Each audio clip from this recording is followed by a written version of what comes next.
केसांमध्ये खूप जास्त डॅन्ड्रफ होत आहे का आणि खूप काही ट्राय करून पाहिलंय पण काही केल्याने डॅन्ड्रफ जायचं नावच घेत नाहीये. तर आजचा आपला हा व्हिडिओ अगदी तुमच्यासाठीच आहे, कारण आज मी तुमच्यासोबत असा एक हेअर टॉनिक शेअर करणार आहे ज्याच्या फक्त 2 ते 3 वापरानेच कितीही हट्टी असलेल्या डॅन्ड्रफ अगदी मुळांपासून निघून जाईल. जर तुमच्या केसांमध्ये स्प्लिटेनची समस्या असेल किंवा मग कोणत्याही प्रकारचं इन्फेक्शन असेल, स्कॅल्पमध्ये खाज वगैरे येत असेल, इचिंग होत असेल, तर या सगळ्या काही समस्या फक्त 2 ते 3 वापरांमध्येच कमी होणार आहेत.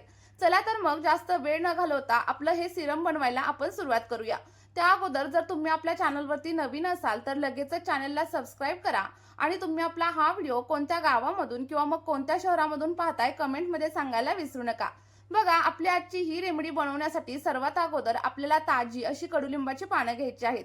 अगदी ताजी आणि कोवळी अशीच कडुलिंबाची पानं आपल्याला इथे घ्यायची आहेत आणि आपली आजची ही रेमेडी अगदी फ्री मध्ये तयार होणार आहे. तुम्हाला एकही पैसा खर्च करण्याची गरज लागणार नाही आणि हे केसांसाठी मात्र खूप जास्त फायदेशीर ठरणार आहे.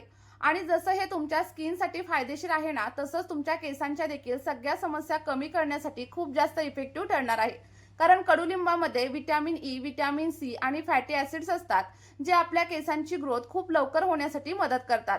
आणि जसं की तुम्हाला माहीतच आहे, कडुलिंबामध्ये अँटी फंगल आणि अँटीबॅक्टेरियल गुणधर्म असतात, जे आपल्या स्कॅल्पमध्ये होणारा कोंडा, इन्फेक्शन आणि त्यासोबतच केस गळण्यासारख्या समस्या थांबवण्यासाठी खूप जास्त फायदेशीर असतं.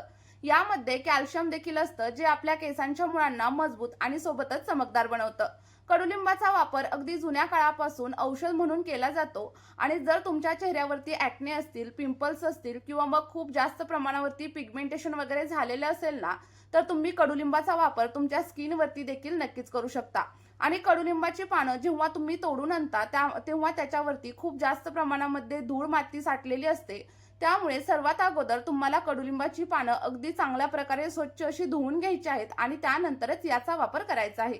कडुलिंब आपल्या स्कॅल्पला डिटॉक्स करेल आणि हेअर फॉलिकल्सना क्लीन करेल. तुम्ही कडुलिंबाचं तेल बनवून देखील केसांवरती वापरू शकता, कारण कडुलिंबाचं तेल आपल्या स्कॅल्पवरती वापरल्यामुळे स्कॅल्पमधील ब्लड सर्क्युलेशन सुधारतं आणि डॅन्ड्रफ अगदी मुळांपासून कमी होण्यासाठी मदत होत असते. जर तुम्हाला खूप जास्त डॅन्ड्रफ होत असेल तर तुम्ही कडुलिंबाचं तेल देखील तुमच्या केसांमध्ये नक्कीच वापरून पाहू शकता. तुम्हाला खूप छान असे रिझल्ट मिळणार आहेत. बघा, त्यानंतर इथे तुम्हाला कोणतंही एक स्टीलचं भांडं घ्यायचं आहे आणि आपण जी काही कडुलिंबाची पानं घेतलेली होती, ती सगळी काही कडुलिंबाची पानं आपल्याला या स्टीलच्या भांड्यामध्ये ऍड करायची आहेत. लक्षात ठेवा, तुम्हाला अॅल्युमिनियमचं वगैरे भांडं अजिबात घ्यायचं नाहीये, तर फक्त स्टीलच्या भांड्याचाच वापर इथे करायचा आहे. त्यानंतर आपण याच्यामध्ये मेथी दाण्याचा देखील वापर करणार आहोत, कारण मेथीमध्ये प्रोटीनचं प्रमाण खूप जास्त असतं आणि त्यामुळे आपली केस गळती बंद होण्यासाठी आणि कमजोर झालेले केस देखील अगदी स्ट्रॉंग बनण्यासाठी हेल्प होत असते.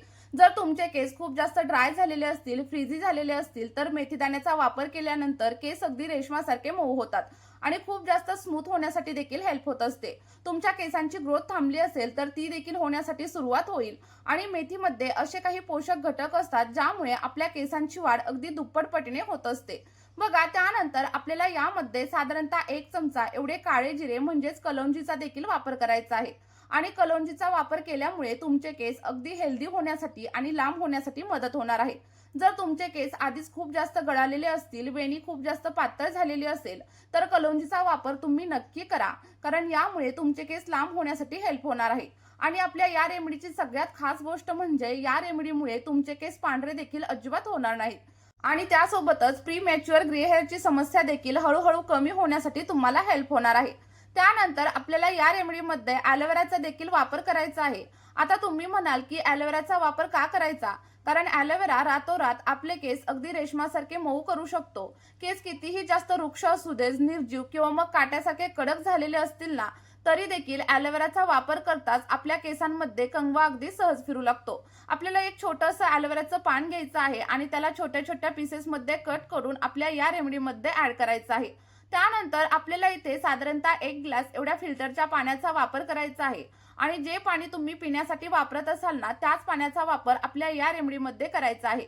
फक्त बोरिंगच्या पाण्याचा किंवा मग खाऱ्या पाण्याचा वापर रेमेडी बनवण्यासाठी करू नका, कारण यामुळे आपली केस गळती आणखी जास्त प्रमाणावरती वाढू शकते. आणि त्यानंतर आपलं हे सगळं काही मिश्रण आपल्याला गॅसवरती ठेवायचं आहे आणि खूप चांगल्या प्रकारे अगदी मीडियम टू लो फ्लेमवरती साधारणतः 10 ते 15 मिनिटं व्यवस्थित असं उकळून घ्यायचं आहे.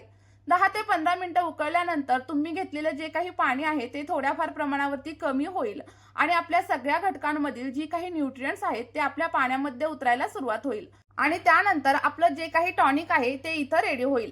आता तयार झालेलं टॉनिक केसांवरती कसं वापरायचं, कधी वापरायचं आणि किती वेळा वापरायचं हे सगळं काही मी व्हिडिओमध्ये तुम्हाला सांगणार आहे। त्यामुळे व्हिडिओ स्किप वगैरे अजिबात करू नका, तर शेवटपर्यंत नक्की बघा। कारण जर तुम्ही व्हिडिओ शेवटपर्यंत बघितलाच नाही तर तुम्हाला याचे चांगले असे इफेक्ट तुमच्या केसांवरती अजिबात मिळणार नाहीत। त्यामुळे एक छोटीशी तुमच्याकडे विनंती आहे की व्हिडिओ शेवटपर्यंत नक्की बघा।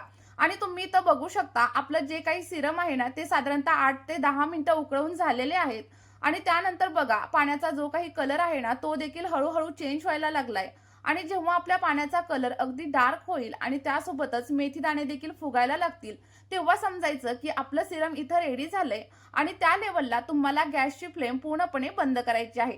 आता गॅसची फ्लेम बंद केल्याच्या नंतर सिरम लगेचच केसांवरती अप्लाय करायचं नाहीये, तर त्याला साधारणतः 10 ते 15 मिनिटांसाठी व्यवस्थित असं थंड होण्यासाठी ठेवून द्या। कारण कोणतीही गरम गोष्ट आपल्याला केसांवरती अप्लाय करायची नाहीये, कारण गरम गोष्ट केसांवरती अप्लाय केल्यामुळे आपले केस आणखी जास्त प्रमाणावरती गळायला सुरुवात होते।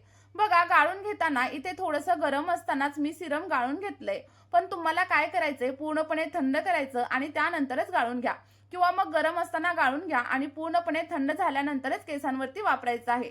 आणि बघा आपलं हे सिरम अगदी 100% इथं रेडी झालेलं आहे आणि मार्केटमध्ये तुम्हाला या सिरम सारखं प्युअर सिरम कधीच मिळणार नाही आणि हे इतकं जास्त इफेक्टिव्ह आहे की जेव्हा तुम्ही याचा वापर कराल तेव्हा तुम्हाला स्वतःलाच यावरती विश्वास बसणार नाही।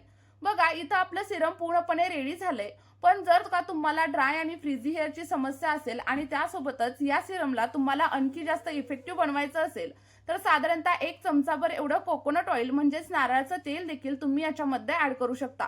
नारळाचं तेल मिक्स केल्यामुळे आपलं सिरम आणखी जास्त इफेक्टिव्ह बनतं आणि हे तयार झालेलं सिरम आठवड्यातून फक्त 2 ते 3 वेळा तुम्हाला केसांच्या मुळांवरती आणि केसांच्या लेंथवरती अप्लाय करायचं आहे। अप्लाय करताना तुम्ही एखाद्या स्प्रे बॉटलच्या मदतीने सगळं काही सिरम तुमच्या केसांच्या रूट्समध्ये म्हणजेच केसांच्या मुळांमध्ये अप्लाय करू शकता किंवा जर तुम्हाला स्प्रे बॉटलने अप्लाय करायचं नसेल तर एखाद्या कॉटनच्या बॉलने देखील तुम्ही अप्लाय करू शकता। तुम्हाला जसं सोपं वाटेल तसं अप्लाय करा आणि केसांच्या मुळांवरती तुम्हाला व्यवस्थित असं लावायचं आहे आणि व्यवस्थित असा मसाज करायचा आहे। जेवढ्या चांगल्या प्रकारे तुम्ही हे सिरम तुमच्या केसांवरती अप्लाय करणार आणि तेवढाच चांगला रिझल्ट तुम्हाला भेटणार आहे। आठवड्यातून फक्त 2 ते 3 वेळा हे सिरम तुम्हाला केसांच्या मुळांवरती आणि त्यासोबतच केसांच्या संपूर्ण लेंथवरती अप्लाय करायचं आहे आणि त्यानंतर जास्त नाही तर फक्त अर्धा तास किंवा मग 1 तास सिरम केसांमध्ये असंच राहू द्या आणि त्यानंतर अगदी माइल्ड शॅम्पूने तुम्हाला हेअर वॉश करायचं आहे। जेव्हा मी हे सिरम केसांवरती अप्लाय करते तेव्हा एका स्प्रे बॉटलच्या सहाय्याने अप्लाय करत असते, कारण स्प्रे बॉटलच्या सहाय्याने हे अगदी इझिली अप्लाय होतं आणि आपल्याला जास्त टाइम देखील अजिबात लागत नाही।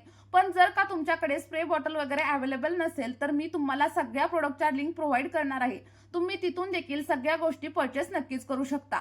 आणि जर तुम्हाला स्प्रे बॉटल वापरायची नसेल किंवा तुम्ही हे सिरम पहिल्यांदाच वापरत असाल तर एखाद्या कॉटन बॉलच्या सहाय्याने देखील नक्कीच अप्लाय करू शकता। हे सिरम जेव्हा तुम्ही केसांवरती वापरायला सुरुवात कराल तेव्हा तुमच्या केसांच्या गळालेल्या जागी देखील नवीन केस उगवायला हेल्प होईल आणि जर का तुम्हाला कोंड्याची वगैरे समस्या असेल ना तर तुम्ही याच्यामध्ये लिंबाचा रस किंवा मग रोजमेरी इसेन्शियल ऑइलचा देखील नक्कीच वापर करू शकता। यामुळे तुमचं केस गळणं, केस तुटणं हळूहळू बंद होण्यासाठी हेल्प होणार आहे आणि त्यासोबतच केसांची ग्रोथ देखील अगदी फास्ट होण्यासाठी मदत होणार आहे। चला तर मग हे सिरम तुम्ही देखील बनवा आणि तुमच्या केसांवरती ट्राय करून बघा। तुम्हाला जे काही रिझल्ट भेटतील ते कमेंटमध्ये माझ्यासोबत शेअर करायला अजिबात विसरू नका। या व्हिडिओमध्ये आपण इथेच थांबूया, भेटूयात अशाच एका नवीन व्हिडिओमध्ये आणि एका नवीन अशा नैसर्गिक रेमेडी सोबत।